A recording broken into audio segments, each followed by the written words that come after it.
नमस्कार प्रेक्षक हो, तर आपण बघत आहोत घरोघरी मातीच्या चुलीचा आजचा सुंदर असा हळदीचा स्पेशल असा एपिसोड।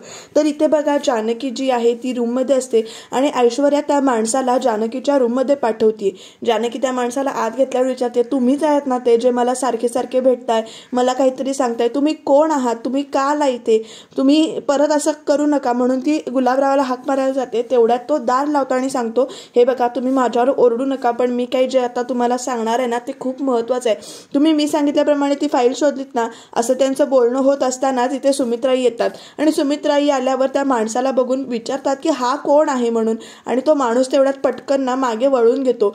जानकी वेळ सांभाळून घेते आणि म्हणते की नाही आई, तो ना इथे ते माळा लावायला आले, ते डेकोरेशन वाले आहेत असं ती आईनं सांगते। आणि बरं बरं ठीक आहे असं आई विचार करतात आणि म्हणतात की हां ठीक आहे, लवकर आवरून ये, आपल्याला हळद कुटायची। आणि ते सुमित्राई निघून गेल्यानंतर तो परत पुन्हा इथे सांगायला चालू करतोय, तुम्ही माझं ऐकून घ्या, मी तुम्हाला सांगतोय ते खूप महत्त्वाचं आहे। तुम्ही मी सांगितल्याप्रमाणे अकाउंट्स चेक केलीत आणि ते अकाउंट्स चेक केल्यानंतर तुम्हाला कळलं असेल की पैसे आपले कुठे जातात, आश्रमाला किती पैसे जातात हे तुम्हाला कळलं असेल ना, तर आता तुम्ही जरा अजून बघा, लक्ष द्या। आणि त्या आश्रमाचं नाव वगैरे सगळं मला माहिती आहे। त्या आश्रमात ना एक फाईल आहे, त्या फाईलवर सगळी माहिती आहे ऋषिकेशची। ती फाईल जी काही आहे ना ती हिम्मतरावांची तिकडे कपाटात असते आणि ती फाईल तुम्ही जाऊन बघा। ती हिम्मतराव मंगळवारी नसतात तेव्हा ती जाऊन तुम्ही फाईल बघा। इकडे जानकी म्हणते, तुम्ही असं सगळं मला का सांगताय पण, असं ती विचारते। आणि तुम्हाला आश्रमाचं नाव ऐकायचं आहे ना असं तो म्हणतो, आणि आश्रमाचं नाव आहे पार्वती पुरुषोत्तम रणदिवे आश्रम। आणि हे जे काही आहे ते सत्य आहे आणि तुमच्या घरातलं सत्य आहे। जानकी ते म्हणत असते की मी तुमच्यावर विश्वास का ठेवू, पण ते तिला वारंवार सांगतात की तुम्ही जाऊन त्या आश्रमात जावा आणि ती जी काही फाईल आहे ती बघा, म्हणजे तुमचा माझ्यावर विश्वास बसेल आणि तुमच्यासमोर सत्य बाहेर येईल। आणि एवढं बोलून ना तो माणूस परत ती फुलांच्या माळांची टोपली वगैरे इथे घेऊन खाली उतरताना दिसले। आणि जानकी मात्र पार्वती पुरुषोत्तम रणदिवे या नावाचा ती इथे विचार करत बसली। तो माणूस जाताना ऋषिकेश त्याला बघतो आणि तो विचारतो की तुम्ही इथे का आलाय। तेवढ्या तिथे ओवी त्याला ओढत असते, ऋषिकेश त्या माणसाच्या मागे जाणार असतो पण ते जमत नाही त्याला, आणि त्याला एकच वाक्य ऐकायला आलेलं असतं की मी इथे वरती आलो होतो फुलांच्या माळा लावायला। तेवढ्यात सारंग आणि ओवी बोलत असतात कुठलं गाण्याबद्दल बोलायचं वगैरे। तो माणूस गेल्यानंतर सारंग म्हणतो, कुठला माणूस दादा? तर ऋषिकेश म्हणतो की आता एक माणूस आला होता आणि तो वरती गेला होता, मी जर असं वर बघून येतो, तोपर्यंत तुम्ही प्रॅक्टिस करा असं म्हणून तो ऋषिकेश रूममध्ये येतो। तर इकडे जानकी जी आहे ती विचार करत बसली आहे आणि तिला ते पार्वती पुरुषोत्तम रणदिवे नाव आठवतंय, त्याच्यानंतर आश्रमात पाहिलेला फोटो आठवतोय आणि नानांचा आणि ह्यांचा संबंध नेमका काय आहे हा विचार ती करते। इकडे ऋषिकेश आलेला तिचं लक्षच नाही आहे। ऋषिकेश एकदा नाही दोनदा हाका मारतो की काय झालंय जानकी, तू काही बोलत का नाहीयेस, कोण आलं होतं का? तर जानकी म्हणते की नाही कोण आलं नव्हतं। तर ऋषिकेश म्हणतो, मी गेले 2-3 दिवस बघतोय की तुला मला काहीतरी सांगायचं आहे पण तू ते सांगू शकत नाहीयेस, तू माझ्यापासून काही लपवत असलीस तर सांग। तर इथे जानकी जर अशी विचारात पडते की ह्याला सांगावं का नको, पण ऋषिकेशला कळतंय आपल्या चेहऱ्यावरचं हावभाव किंवा आपण जे काही लपवतोय ते, असं तिला वाटतं इथे। आणि ती इथे वेळ मारून येते की नाही मी काही लपवत नाहीये।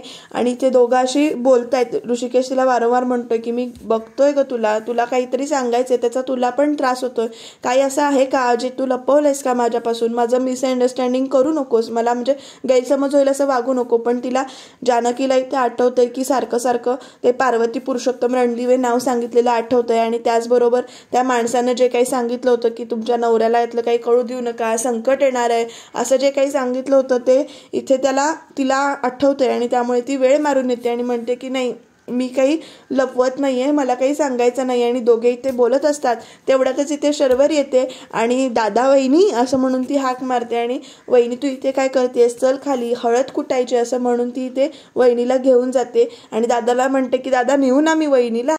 तर इथे शर्वरी आणि जानकी खाली गेल्यात, ऋषिकेश उठतोय आणि तो परत इकडे तिकडे फेऱ्या मारत विचार करतोय। तर इथे खाली बघा हळदीची तयारी चालू आहे, हळद कुटायची तयारी चालू आहे, सगळं उखळ मुसळ सगळं मांडलेलं आहे। मग ऐश्वर्या लगेच आपली विचारते की हे काय आहे, बाजारात रेडीमेड हळद मिळते तर आपण का करतोय? तर इथे ओवी आणि आजी पण ऐकतायत की नेमकं काय सांगते आता ही। ऐश्वर्या इथे मुद्दामून इथे विचारायचा प्रयत्न करते की प्रत्येक परंपरेमागे काहीतरी शास्त्र असतं, काहीतरी कारण असतं, तर ह्याच्यामागे कुठलं कारण आहे. तिने असं विचारल्यावर सुमित्रा तिच्याकडे बघतायत. तेवढ्यात आजी म्हणते, बघितलं का माझी सून किती हुशार आहे, प्रत्येक गोष्टीमागे कारण विचारतीये. इकडे नानासाहेब आणि सारंग सुद्धा असे खुशीत होत आहेत. सुमित्राही लगेच म्हणतायत की हो ना, मी पण सध्या बघतीये की जानकीच्या बरोबरीनं ऐश्वर्या सुद्धा प्रत्येक गोष्टीमागचं कारण विचारते, सगळ्यांच्यात मिक्सअप होते, सगळं समजून घ्यायचा प्रयत्न करते, मला आवडलं हे. तर लगेच इथे ऐश्वर्याचं तोंड बघा कसं झालं आणि मग कशी म्हणते, हो आजीनी सांगितलंय तुमच्या गुडबुक्समध्ये राहायचं असेल तर मला असं गोड गोड बोलून तुमच्याकडनं कारण विचारून घेतलं पाहिजे. तरी ते सुमित्राही सांगतात की हळद घरात कुठल्याने हळदीनं तेज येतं, त्यामुळे ती हळद आपण घरात कुटतो. आणि सगळ्या इथे बायका हळद कुटायला चालू करतात. जानकीला घेऊन शर्वरी खाली येते आणि त्या हळदीचं छान असं गाणं म्हणतात हळद कुटताना. आणि ते मस्तपैकी असं गाणं म्हणत हळद कुटण्याचा कार्यक्रम चालू आहे. इकडे आजी अशी छान बघत बसली की कशा बायका गाणं म्हणतायत वगैरे. ऐश्वर्या सुद्धा इथे असे छान असं नाटक करताना दाखवले की तिला किती हे आवडते. तर इकडे बघा बिचारा ऋषिकेश फेऱ्या मारत खूप विचार करतोय की काहीतरी आहे जे काही लपवतीये. तो माणूस आठवतो तिला त्या दिवशी भेटून गेला होता, ही घाबरली होती, ते पहिल्यांदा जो भेटला होता ते आठवतंय. त्याच्यानंतर दुसऱ्यांदा त्याला आठवतंय की ती मेहंदीच्या वेळेला तो आला होता एकदम, तो आठवतंय की जानकी विचार करत बसली आणि तो विचारतोय तरी तिनं काही सांगितलं नाहीये, ती आपल्याच गुंगीत आहे.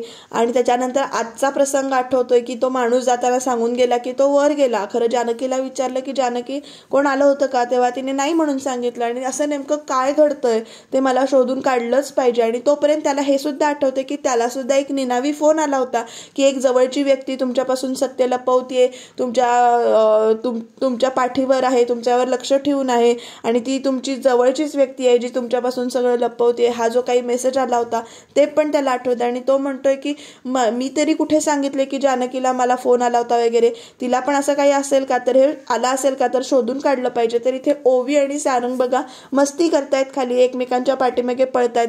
तेवढ्यात सुमित्राई म्हणतात की अरे हळू पळा. आणि आता आपण हे सगळं हौसे खातर करतोय, हळद प्रत्यक्षात वेगवेगळी करायची असते पण आता आपण ही हौस म्हणून करतोय, त्यामुळे दोघांची हळद आपण एकत्रच करूया, त्या दोघांना बोलवून आणलं पाहिजे. तर लगेच इथे नानासाहेब म्हणतात शर्वरीला की जा बोलवून आण जा. तर शर्वरी म्हणते की अहो मी कशाला, आता आपल्याकडे नवीन कपल आहे त्यांनाच पाठवूया ना. मग ओवी लगेच अशी बघत बसते आणि नानासाहेब म्हणतात बरं म्हणतात. तोपर्यंत ओवी जी काही आहे ती ऐश्वर्याला सारंगच्या अंगावर अक्षरशः ढकलते आणि सारंग ऐश्वर्या दोघं एकमेकांकडे बघत असतात. आणि तेवढ्यात आजी म्हणते गुड्डी जावा, बोलवून या जावा.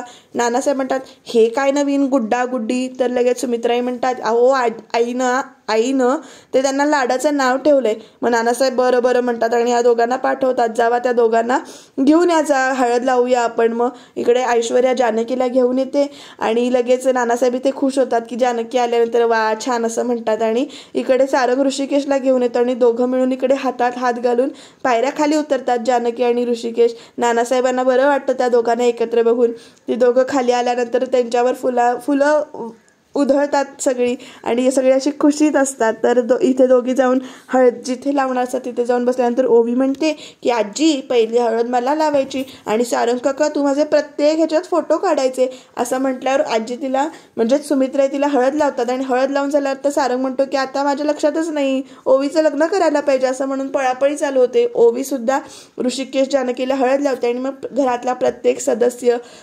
जानकी ऋषिकेशला हळद लावतो, शर्वरी लावते, त्याच्यानंतर ऐश्वर्या पण इथे हळद लावते आणि त्यानंतर नाच गाणं चालू होतं. हळद आहे म्हटल्यावर डान्स झालाच पाहिजे ना प्रेक्षकांना. तुम्हाला काय वाटतं, तुम्ही सुद्धा हळदीमध्ये नाचताना ते कमेंटमध्ये नक्की सांगा. आणि पुढे काय होतं हे जाणून घेण्यासाठी चॅनलला सबस्क्राईब करायला विसरू नका. तर इथे बघा सगळे डान्स करतायत, मस्त असं वातावरण झालंय. जानकी नानासाहेबांना हळद लावते आणि मग तिला आठवतं की त्या माणसाने सांगितलेलं नाव.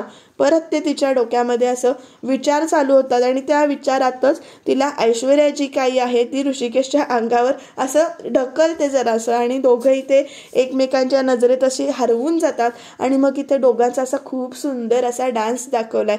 खूप छान वाटतात दोघं जण हे कपल म्हणून.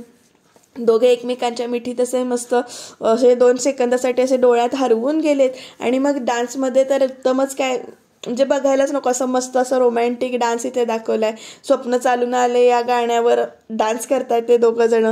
एक कपल म्हणून, एक नवरा बायको म्हणून त्यांच्यातलं नातं जे काही दाखवलंय, जे काही विश्वास दाखवलाय आत्तापर्यंत, आणि आता खरी परीक्षा आहे की इथून पुढे दोघं जण नेमकं काय करतील, कशा या आलेल्या परिस्थितीला सामोरं जातील. आणि तुम्हाला काय वाटतं ते तुम्ही कमेंटमध्ये नक्की सांगा.